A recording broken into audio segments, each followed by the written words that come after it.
Agnès Buzyn a donné rendez-vous aujourd'hui aux professionnels de santé. Et c'est peu dire que la ministre est très attendue. 6 mois que la crise des urgences dure, plus de lits, plus d'argent, la fin de la tarification à l'acte.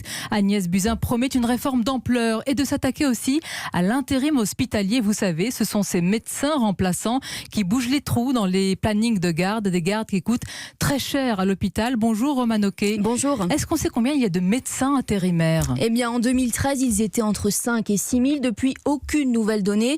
J'ai donc contacté les hôpitaux et une chose est sûre, le recours à l'intérim a explosé. Un exemple, dans un établissement de Normandie, le budget dédié a quadruplé depuis 2015 et la moitié n'est consacrée qu'à l'intérim aux urgences. Alors en effet, c'est énorme. Comment est-ce qu'on explique ça ? Alors déjà parce qu'on a besoin de bras. En France, au moins 800 postes d'urgentistes sont vacants. Et puis les conditions de l'intérim sont attractives. On choisit son hôpital, ses vacances, ses jours de garde. 1 200 € la garde contre 200 normalement.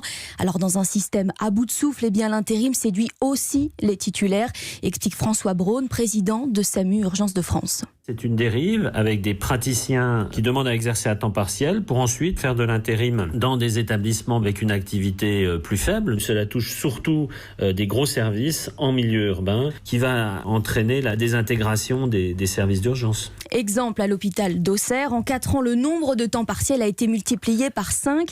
Cet urgentiste travaille à 80% dans son service et fait aussi 4 jours d'intérim par mois.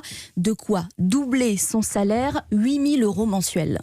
Quand un médecin urgentiste diplômé qui vient de finir ses études est embauché à 2 200 € par mois sans les gardes, c'est quand même très peu. C'est la conséquence d'avoir usé les médecins à des prix très bas. On a aussi envie d'une qualité de vie, d'une vie de famille. Quand une garde d'intérim est payée 1 200 € les 24 heures, bien sûr, ça attire. Et encore, ça c'est le tarif légal. Dans les faits, très peu d'hôpitaux le respectent. Certains proposent jusqu'à 5 000 € pour une garde un 31 décembre.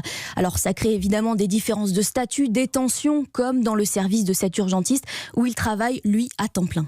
On se pose tout simplement la question, qu'est-ce qu'on fout encore là ? On va bosser parfois 90 heures par semaine, on voit pas nos gamins, et au final, le mec est à côté, il va venir bosser quand il a envie, il a aucune responsabilité, aucune implication. Au lieu de râler, tu devrais aller faire la même chose que lui, et puis voilà. Alors d'autres n'hésitent plus. Une chef de service de Haute-Savoie m'a confié qu'elle allait démissionner pour ne faire à partir du mois prochain que de l'intérim. Merci Romane Oquet, c'était l'enquête du journal de 8h.